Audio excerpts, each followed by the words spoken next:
Sorry about that, guys. Somebody decided to call me in the middle of my recording. And needless to say, I feel like smacking that person now. But moving on. Andy was so gracious as to send me some topics to talk about. And now I lost my train of thought because this person freaking decided to call. But yeah, he sent me some topics that he wanted me to kind of give my opinion on. First and foremost for today is let me just get this out of the way. Steam sale, don't care. Steam, I understand the Steam sale and what it means to so many people. I know personally, I've talked to Andy already, and I've also talked to my brother Derek Gomez from the site, and they're both foaming at the mouth from how much money they're saving on these games and blah blah blah and whatever, you know. That's cool and all, but in all seriousness, guys, I don't PC game. I'm a console gamer. My PC is okay, but I'm not the kind of guy who's all like, oh, well, I guess my PC can't run this game. I guess I'm gonna have to buy another $100 freaking video card. I'm not about that. So I console game a lot. I don't care about the Steam sale, aside from the fact that I don't have a lot of money. But even if I had money, I don't care about Steam that much. I only have like 2 games on Steam, 3 maybe, 2 for sure. I know Audio Surf and Team Fortress, and Team Fortress is really the only game on Steam that I really like. I don't play it religiously either. I play it like I'll be sitting in my chair at home, and also out of nowhere, I'll play some Team Fortress. Whatever. And even then, I don't even play seriously. I play Mario Kart all day. Not the game Mario Kart, but there's a level in Team Fortress called Mario Kart, and it's just a giant bowl of stupidity, and nobody takes the game seriously at that point. So that's that. But a Steam sale, I don't, whatever. If that's your bag, if you're a PC gamer, it's good stuff. A lot of really cheap games on there, but I don't PC game, and I don't care to start. Whatever. Moving on from that, Resident Evil 6. How do I feel about the game in general and the 3-plot storyline thing? I feel like I can't give my truest opinion about the game because I don't have the demo and I don't have the game. Well, nobody has the game, but I don't have the demo. I didn't buy Dragon's Dogma. I played it a decent amount, and I remember going to Comic-Con. When I went to Comic-Con last year, I actually got to try out the demo of it, and I enjoyed it. I thought it was pretty decent. But I haven't tried out the demo yet. I've only seen people playing it online. I like this concept. I never got into the horror aspect of Resident Evil. I got into Resident Evil after like years after Resident Evil 4 came out. So I first started with the more action-y, more adventure type Resident Evil games, as opposed to everybody else I knew that started with Resident Evil 1, Resident Evil 2, Resident Evil 3, where it's more horror themed. I didn't start with those, partly because I didn't care for Resident Evil, partly because I didn't have a PlayStation until like way after the PlayStation came out, and partly because back then my parents were, not my parents, but my mom more specifically, was very strict about what I could and could not play. She was very like, I don't care if you play teen-rated games, I don't care whatever game you want to play, as long as it's not M-rated. And it wasn't until I turned 17 that she kind of like, 16, that she kind of like backed off about it. I guess she figured I was old enough. But, yeah. So, I like this concept that, you know, everybody has their own kind of story style. From what I was watching, I think it was Angry Joe that I was watching not long ago. You know, I like how they're taking Leon's story, or at least what they're doing with Leon's story mechanics. His is more, you know, horror and story based, and while Chris's is more, you know, run gun shooting. I don't know why, but I feel myself like just watching the video, and also the new guy. The new guy's also very run and gun. I don't know his name. He's Wesker's son. I watched the videos, both of the videos, and it seems like, I don't know why, but I'm enjoying Leon's more for the moment, or at least watching it. Chris's, and I'm guessing the new guys too, from what I've seen, it looks very, not boring, but it's starting to look a little bit too much like Call of Duty. I don't know how I feel about that. If you guys listen to the show, you'll know I don't like Call of Duty at all. I really don't. I think it's a waste of a franchise. I kind of support Jamal in his thoughts that if they would make just one big Call of Duty game and kind of just expand from there, I think I'd be okay with that. But the fact that, you know, they come out basically with a Call of Duty every year, like Madden, and it sells like crazy every time, I think that really is maddening. I think that's insane. And it tells the power of a 12-year-old has over their parents when it comes to playing video games. Like not long ago, my little cousin comes over to my house, and he's basically asking me why I don't have any copies of Call of Duty. And then I go over his house, and all he ever does is play Call of Duty with his friends, aside from, you know, playing outside and all that jazz. But I mean, he was born in 2000. I was born in 1989, and it's like, why is he so into Call of Duty? I was never into Call of Duty. Man, when I was his age, I would be 10 now. 10? 11. When I was 11, I just got my Dreamcast, and I was playing Sonic Adventure and Power Stone. You know, I mean, that's what I was doing back at his age. You know, I wasn't playing Resident Evil or Call of Duty or Medal of Honor, whatever all those violent games, dude. I don't care. But getting back on the thing, on track of Resident Evil, I like where they're taking Leon's story. I want to watch where they're going to take Chris's stuff and the new guy's stuff, because I'm hoping that they change a little bit from the demo. I don't mind the action. I'm one of the few guys that likes Resident Evil 5. I actually liked it a lot. I played through it with one of my friends, Brian, at least 6-7 times. I really enjoyed it. I really got my full like $60 worth out of Resident Evil 5. I know a lot of guys that are like, Resident Evil 5 was the worst, blah blah blah, it's horrible, it's a step back.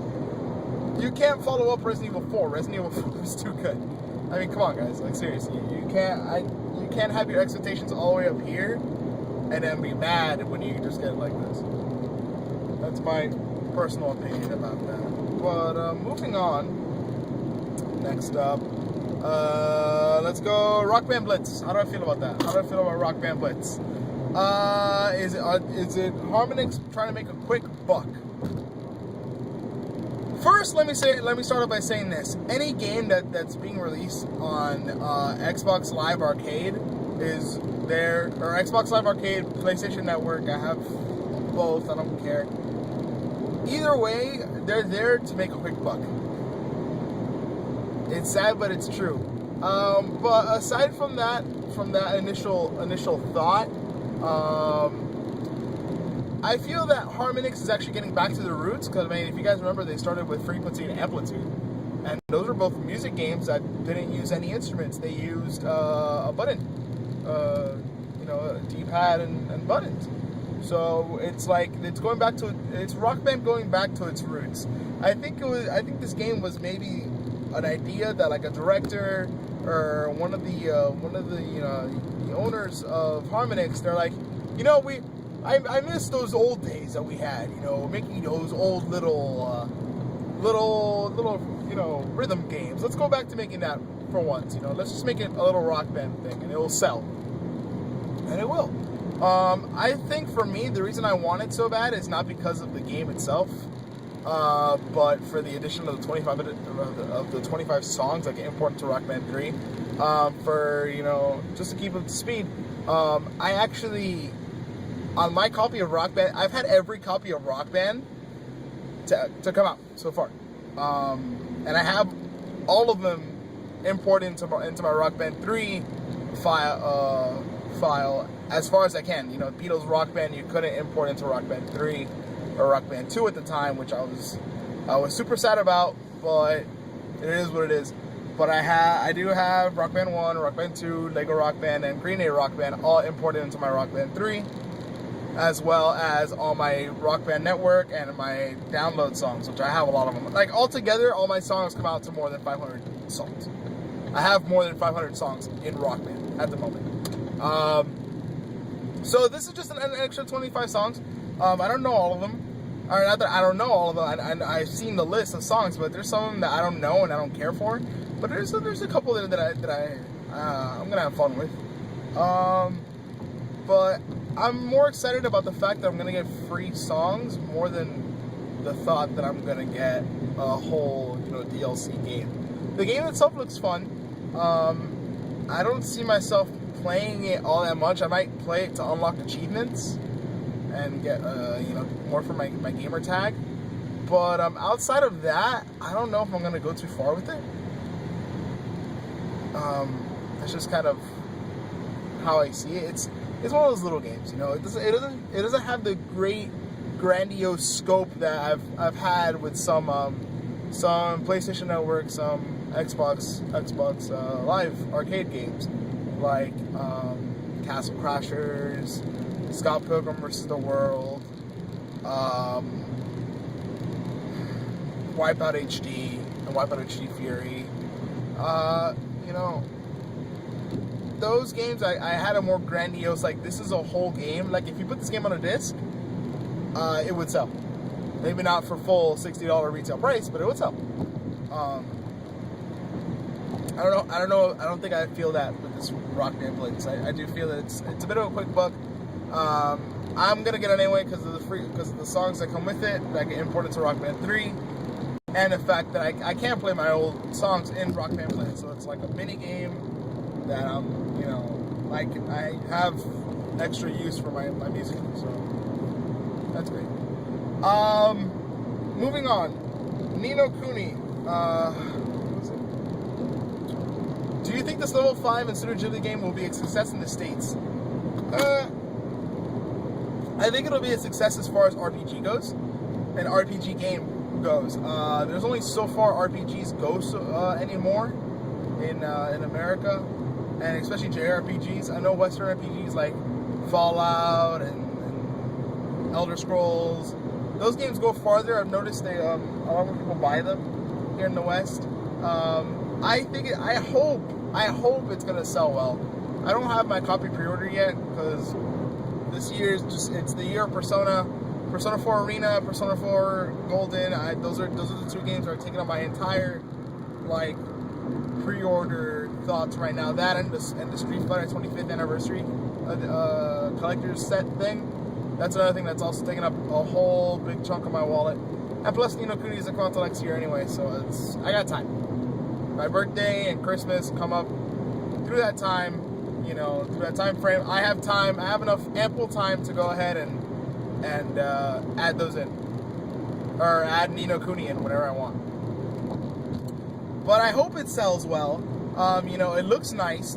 From what I've been watching online of videos, it looks like the gameplay is good, and of course it's Studio Ghibli doing the art style and the graphical look of the game is Studio Ghibli, and Studio Ghibli does no wrong. They can't. Artistically speaking, they can do no wrong. Story-wise, some of their stories gets a little weird, and some of their stories gets a little preachy, and some of them are a little especially when it's not Miyazaki. Let's face it, especially when it's not Miyazaki. But as a whole, artistically speaking, Studio Ghibli is always stepping up the bar to that next level.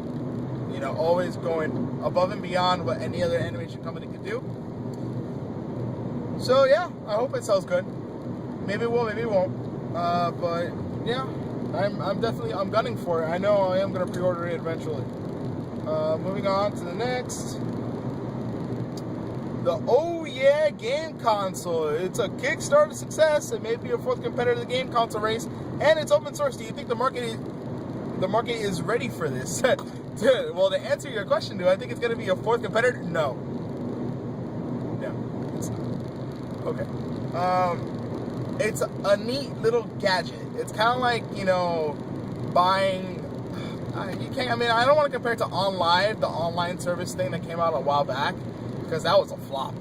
But I think this oh yeah gaming console is gonna be, it's gonna be a novelty type thing. You know, it's gonna be the kind of thing that, oh hey, look what I got, ha ha ha, this is cute. Moving on. I don't think it's gonna be up there with, like, you know, Microsoft and Sony and Nintendo. It's not. Let's face it, guys, it's not. I mean, everybody's like, oh, this Kickstarter thing, you know, it's gonna really go up there. Guys, Kickstarter is a site. It's not a marketing firm.